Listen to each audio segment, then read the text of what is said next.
el 72% de ellas en el Perú fueron de origen climático. La siguiente.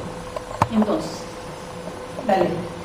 En realidad, además, la prueba irrefutable del cambio climático es que incluso vamos sintiendo cada vez más cambio. La siguiente. Entonces, en las ciudades, el fenómeno del Niño en periodos más cortos, con efectos más graves, pérdidas en infraestructura y vidas, las ciudades costeras e islas amenazadas, ¿no es cierto? Hay islas que van a desaparecer, islas que ya están desapareciendo en el mundo. La relocalización de millones de personas, ya les dije, 2 millones de peruanos van a tener que ser relocalizados de la costa, de los puertos. Interrupción, reducción en producción de alimentos agropecuarios y pesqueros, no va a haber tanto pescado en el mar, y además los productos agrícolas tendrán que ser modificados. La reintroducción del dengue, malaria, incremento de vectores. Antes no había, ¿no es cierto?, dengue y una serie de enfermedades que ahora ya aparecieron en las ciudades. En San Martín de Porres hubo un brote de dengue y nadie entendía nada, eso era una enfermedad de la selva. ¿Por qué en Lima? Cambio en cursos de ríos y lagos, la deglaciación y pérdida de fuentes de agua, y detrás de eso que la electricidad será mucho más costosa. Ese es el resumen de lo que se venía diciendo. Además de esto, contaminación del aire por dióxido de azufre. ¿Qué sucede ahí? La industria genera estos humos, fundamentalmente. Esos humos, dióxido de azufre, se mezclan con el oxígeno y generan la famosa lluvia ácida, ¿no es cierto? Porque el azufre, con el oxígeno en el aire, se convierte después con la humedad, con el H, en lluvia, agua, cae y mata el suelo, mata las plantas. Y las plantas son una generación de limpieza del aire porque se consume el dióxido de carbono, ustedes saben eso. Entonces la lluvia ácida, si bien es cierto, el azufre no es un gas de efecto invernadero, sí es un problema porque nos está matando el suelo y por consiguiente la reserva de carbono, como le llaman. Los sumideros, la selva está considerada, la selva amazónica, como un gran sumidero, una reserva de carbono.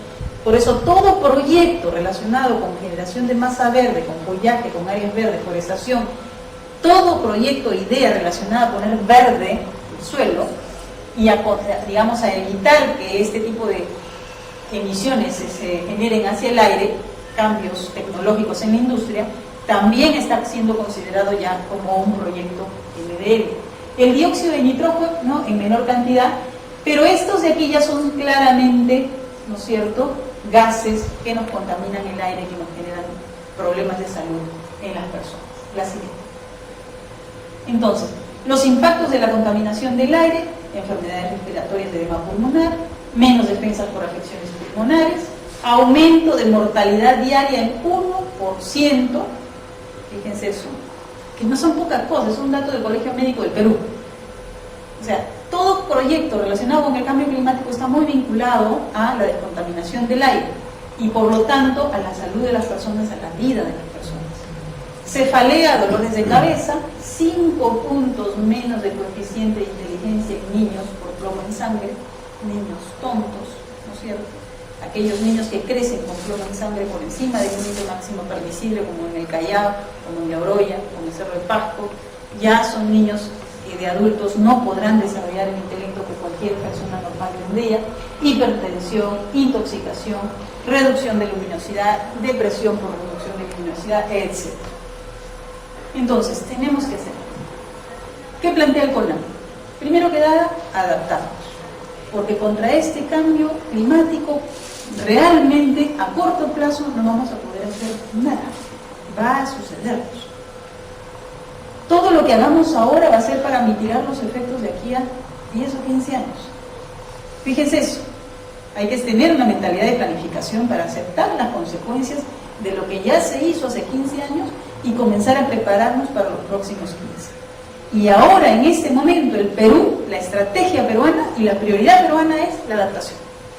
Tenemos que adaptarnos y tratar de hacer, mejorar nuestra capacidad de respuesta ante las consecuencias que de todas maneras vamos a vivir, porque las vamos a vivir. El cambio de temperatura se va a dar en los próximos años, indefectiblemente, Y lo que hagamos ahora cambiará las cosas y las mitigará en 15 o 20 años plazo. Pero mientras tanto tendremos que adaptarnos. Además, tendremos que ver la manera de adaptarnos para disminuir nuestras pérdidas y aprovechar las oportunidades que le deben. Y además concertar, porque tendremos que enfrentar de manera conjunta y con todos los actores de la sociedad los efectos de este impacto. Y todos tenemos que ser conscientes de qué es lo que podemos hacer para mitigar estos efectos. Entonces, reconocer el problema con información confiable para definir políticas, generar consensos. La gente tiene que ser consciente de que tiene que cambiar sus patrones de consumo y de vida cotidianos. De repente mirar su refrigeradora ahí, bueno, la tengo que cambiar. Y mitigación.